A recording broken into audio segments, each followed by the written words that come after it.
Hello and welcome back to Football Manager 2022, still in the beta. We are at the end of Season 1 with Swansea, and you've already seen the league table on the left-hand side.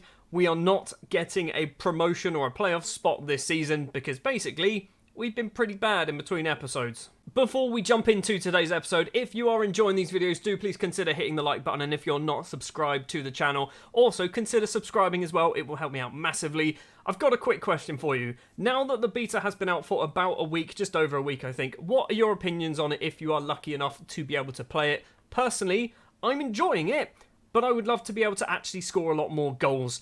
Anyway, on with today's episode. So in between episodes we have played, who have we played? We've played Cardiff, Derby, Barnsley, Reading and Middlesbrough, and yeah, we weren't very good. We drew 1-1 with Cardiff. We lost against bottom of the league Derby County.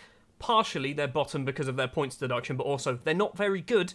We then lose as well against Barnsley, who are also struggling. I think we just absolutely destroy Reading out of nowhere. Joe Worrell almost getting himself a hat-trick in this one. Bentaleb and McBurney also scoring in that. And then a 0-0 draw against Middlesbrough. Again, a team that are underachieving in my opinion. And we just could not score a goal. The starting lineup then for our penultimate game of the season, away from home against Nottingham Forest in Nottingham, which is the Midlands, I think. I think Nottingham's in the Midlands. It is going to be Bender in goal. Johnstone has been pretty poor lately. Bender has come in and has actually played really, really well. So Bender has basically reclaimed his first choice goalkeeper position. Williams, Worrell and Friedel as the defence, with Laird and Bidwell as the wing-backs. And Cham and Downs in the centre of midfield. Smallbone, Obafemi and Joel Perreault will be our attacking options. I have just realised we don't get a lot of chances, and it might be because we only have one player who's on attack. Do we look at maybe changing somebody to be also on attack? I mean, I'm looking at Smallbone here, because we've gotten Cham who should hopefully be able to fill that gap. We're going to go for it. We're going to put Smallbone on attack as well. So we've got very little to play for now, which is kind of disappointing. I was hoping the final two matches of this episode might have been a little push for a playoff spot, but we are so far behind now. I think the highest we can probably finish is now 8th place. We should be finishing 9th because we've been there for literally 50% of the season. 20 minutes in and we have yet to have a shot on target. We've also yet to have a highlight. 5 shots for us, which haven't been particularly bad, a 0.48 XG, but no highlights yet as to speak. And it's probably going to be like that all the way till half-time. Yep, it is 0-0 at half-time. Not a single highlight at all. I'm going to thrash my arms. No, I'm not going to point my finger. Our shooting has not been good so far. It's fired everybody up. And, of course, it wouldn't be Ethan Laird if he didn't pick up an injury. So we're going to have to bring him off. And Nabil Bentaleb as our right-back. Sure. I keep playing Nabil Bentaleb as a right wing-back. And he doesn't do great, but we literally only have Ethan Laird. An hour on the clock and we finally got a highlight, and it is in the back of the net from Reece Williams. That will do nicely. Marco Friedel with the long free kick finds Williams in the penalty area. His first goal of the season with just 1 game and 30 minutes left to play. He's finally got on the score sheet, and it pushes us back up into 9th place in the table, where we rightfully belong. Final 15 minutes, let's do some changes. Perreault for McBurney. We've got one more to do. I'm looking at Wilshere. Maybe we do Wilshere for Smallbone? Is that a good idea? Try Wilshere in that attacking role. Smallbone hasn't played badly, but I'm thinking maybe we need something different. It's going to be a one highlight match, isn't it? It's going to be one highlight, and it's going to be the only highlight and the only goal of the game. But I'm okay with that. If we get one highlight and we win the match every single time, that's pretty good. That is the full-time whistle then in Nottingham. The Forest players do a little wander around the pitch because it's their final home game of the season. We've picked up 3 points. Kind of somewhat disappointing, but we've won the game. I'm going to say I'm not happy. Because we did really well, actually. Reece Williams gets an 8.3. Stephen Bender, again, a 7.7.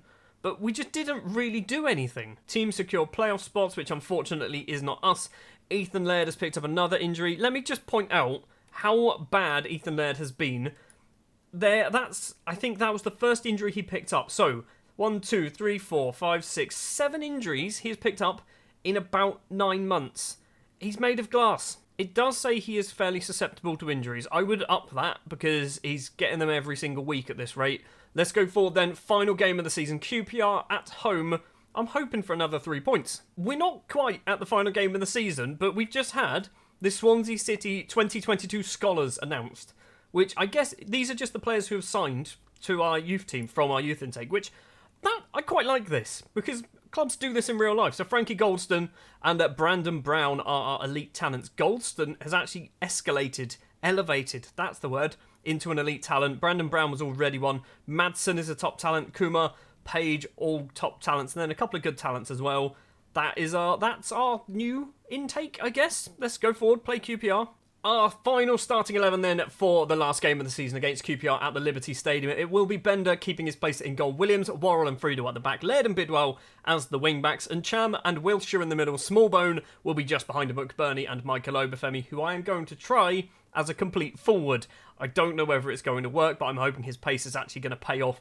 Also, on the bench, we've got Johnstone, Cooper, Bentaleb, Perot, Bennett, Fulton, and little Frankie Goldston. 15 years of age, he probably will be making his debut, and I'm hoping he's going to score a goal as well. I genuinely haven't looked at the league table, so I don't even know whether we can move up or down following any result here. We can move up, we can't move any lower, we can move up to 9th place, so Millwall must have leapt over us. Who are Millwall playing? Bournemouth, hopefully. Bournemouth, because they're in a title chase apparently, hopefully Bournemouth are going to beat Millwall, which means we just need to get a draw. Hopefully should do it. Not really what I was expecting early on in the game. 23 minutes. McBurney's coming off. Joel Perot is going to have to come on. I can't justify bringing on Goldston this early on. I wanted to bring him on for maybe the final 10 minutes. Also, as part of that, I've just moved Obafemi back to the pressing forward because I feel like he's going to just be better suited to that role. Jamal Lowe has scored for Bournemouth against Millwall, which means we do need to win this game because of goal difference. Not ideal. Also, we need highlights. Where have all the highlights gone? Here's one. Wilshere with a free kick right at the death. Williams is there again. It's cleared off the line and a diving header, gets the ball forward as well. We are well over the 3 minutes of injury time at the moment. Smallbone has the ball for us. Back to Bidwell. The half-time whistle is surely going to go. The half-time whistle does go. It is 0-0 at half-time. And we've not been looking good, neither have they. So we're just going to carry on. Just going to keep going, I think. No changes at the moment. I'm keeping an eye on Michael Obafemi because obviously he's going to be the man to come off for Goldston. I'm also looking at Bidwell's not doing so hot. Anyone else not doing so hot? We've got a free kick through Wilshere towards the back post. It's Friedel and Friedel heads over the bar. 10 minutes into the second half. We've got another highlight. Still no goal. 70 minutes is fast approaching, which means we are now into Frankie Goldston territory. Here he comes on for his debut. 1-star current ability as a pressing forward, which actually is pretty good. Worrell's coming off because he's having a shocker. It's going to be Ryan Bennett coming on. That is all of our changes.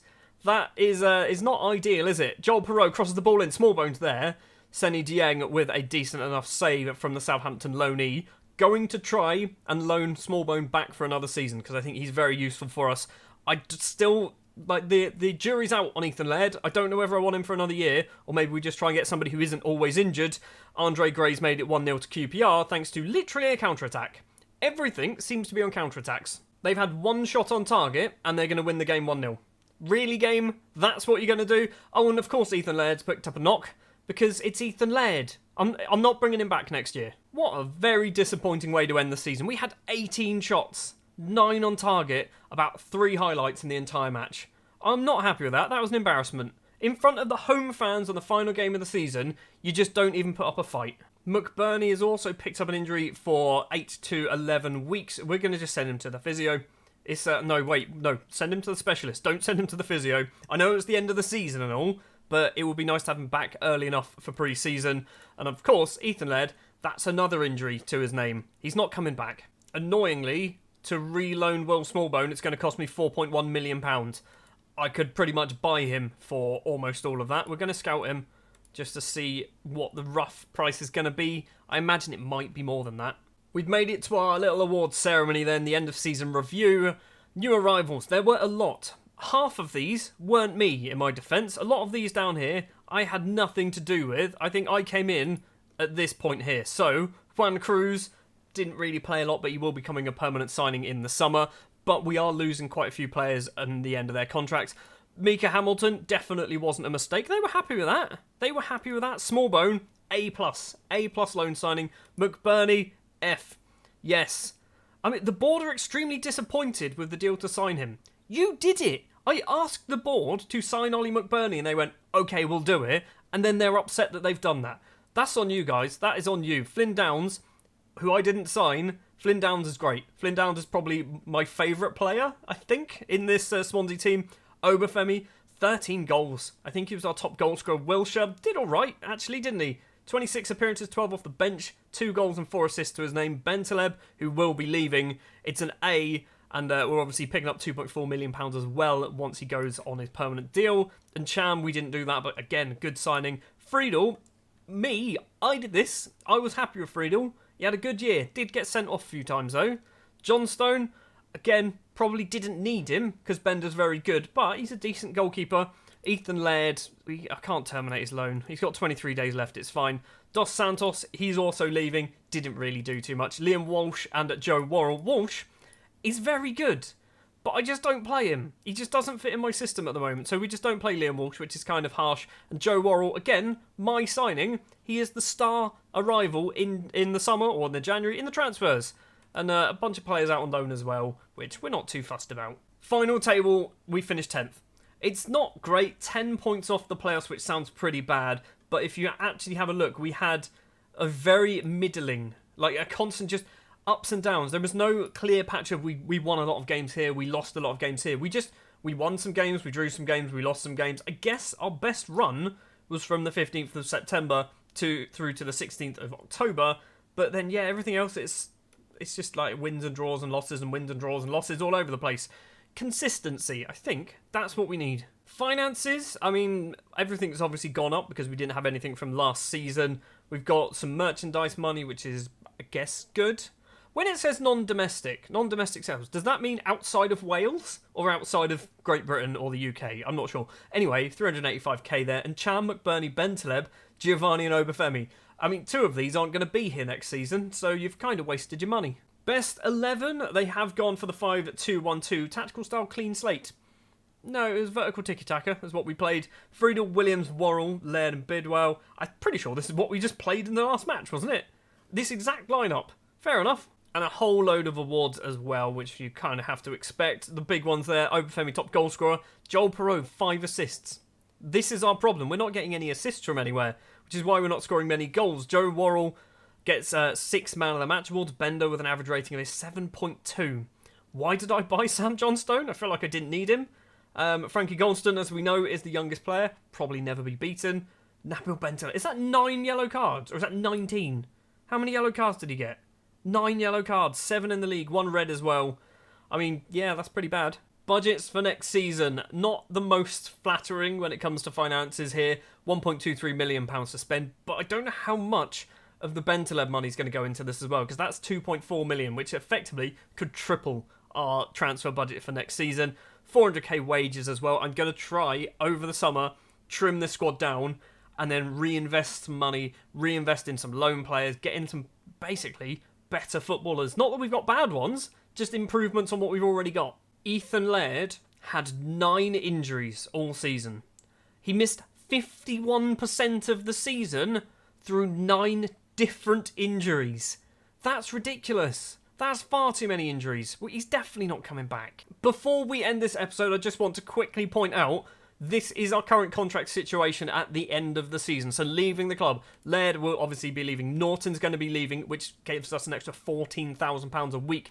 Dos Santos is going, I think he's just leaving on a free, going to Atlas. Gould is leaving, which isn't a huge amount. Smallbone is leaving. I do want to bring him back, but I feel like it's not going to happen. Mika Hamilton is also leaving. Juan Cruz is leaving and then joining, so that's technically going up a little bit.